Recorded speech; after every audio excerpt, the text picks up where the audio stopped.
Bonjour à tous, ici Julien Petit. Fan de voitures, bienvenue sur ma chaîne.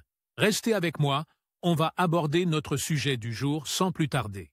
Par Marco Carbajal Updated, 3 janvier 2024, 23h20 PM et published, 24 novembre 2020, 19h59 PM et l'acquisition de voitures d'occasion ou de seconde main représente toujours un risque. Il est donc primordial de tout savoir sur le véhicule en question et de s'assurer que tout est en ordre. Selon le site Attraction 360, une voiture est le deuxième investissement le plus coûteux après une maison, vous ne voulez donc pas prendre une mauvaise décision et mal investir votre argent. C'est pourquoi vous devez toujours prendre en considération les aspects suivants et vous assurer que vous ne vous ferez pas arnaquer.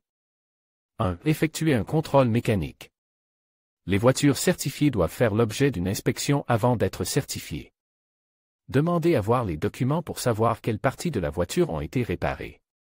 3. Demandez qui a certifié la voiture.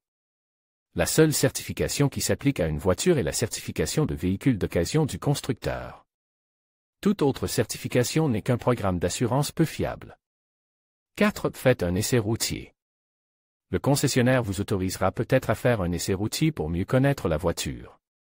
Ne manquez pas cette occasion et conduisez la voiture pour vous rendre compte de l'état de la route. 5. Renseignez-vous sur l'historique de la voiture. Un concessionnaire de bonne réputation n'aura aucun problème à le faire.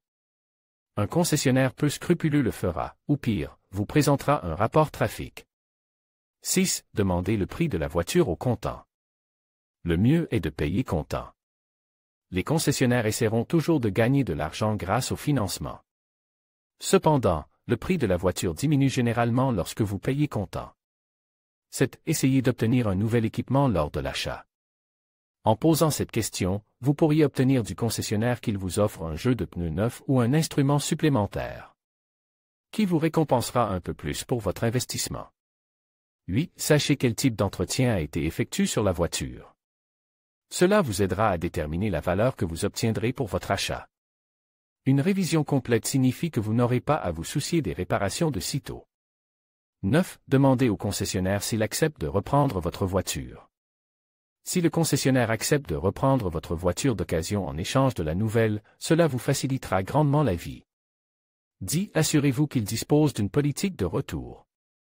Les grands concessionnaires se moqueront probablement de cette question. Toutefois, certains d'entre eux vous donneront le temps de reconsidérer l'achat et vous fourniront au moins la valeur équivalente de la voiture. Nous vous recommandons de ne pas vous laisser intimider par les vendeurs et de vous renseigner à l'avance sur Internet sur les prix, les versions et les caractéristiques mécaniques importantes des voitures. Vous pourriez être un 13 PAR. En raison de ce défaut d'usine, la Tesla Model X est susceptible d'être volée et piratée. Comment changer soi-même les bougies d'allumage de sa voiture?